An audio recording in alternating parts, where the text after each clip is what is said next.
In this video, we're going to look at a concept that deals with source transformations, and how we do that is to examine the two following circuits. So we want to find the voltage over the load and the current going through the load for both circuits.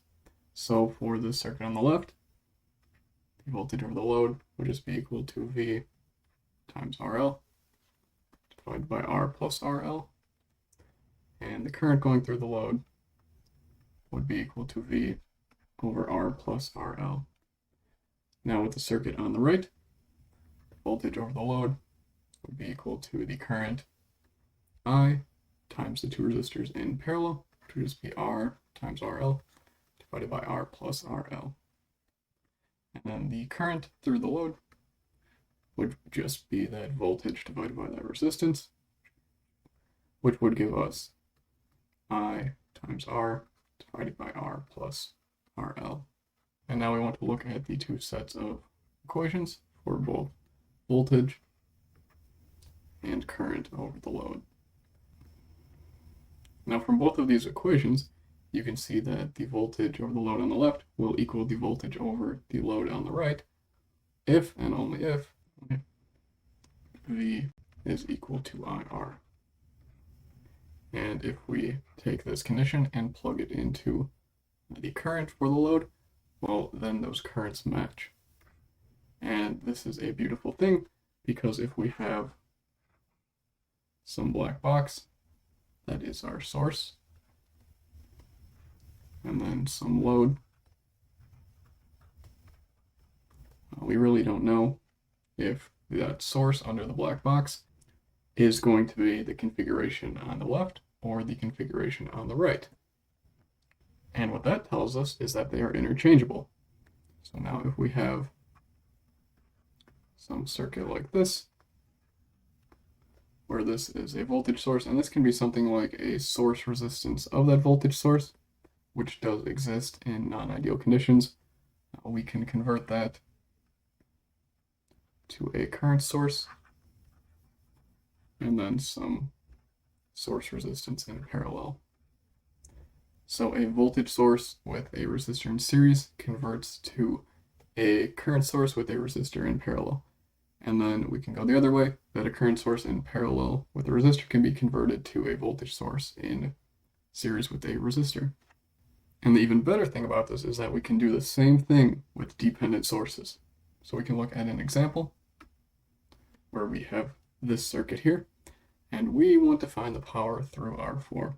Now we can try to attempt a nodal analysis of these two nodes, or we can try to do a mesh analysis, or we can use source transformations. And I like the third way, so we're going to try that. So we are going to put the original circuit in the top right corner. Then we're going to start analyzing this circuit. So the first thing that we're going to do is turn this voltage source into a current source, and then we would convert R1 into a parallel resistor with that current source. And from this, what we can do is combine resistors that are in parallel. And then from this step, we can transform this current source and resistor that are in parallel into a voltage source that is in series. Again, we use the equation for voltage, current, and resistance that we got from the last slide, where if we transform a voltage source with a resistor, the current source just becomes that voltage source divided by that resistance. Again, from this equation. So now going the other way, we can turn this current source into a voltage source, where now we have a voltage source that is equal to the current times the resistance that was in parallel with it. We have a resistor just being in series with this voltage source.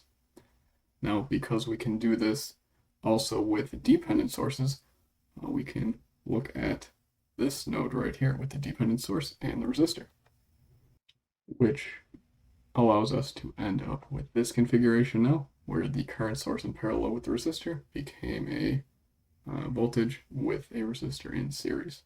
We can perform a KVL, assuming that the current goes this direction. And if we start in this corner here, we would have V1 times R2 divided by R1 plus R2 minus I times R1, R2 divided by R1 plus R2 plus R3 plus R4, and then plus A times VR4 times R3 minus V2 is equal to 0. And we know that the voltage over R4 is equal to the current times R4. So now we can simplify this just a little bit and say that V1 times R2, R1 plus R2, minus V2, all of that divided by R1, R2, divided by R1 plus R2, plus R3, plus R4, minus A times R4 times R3.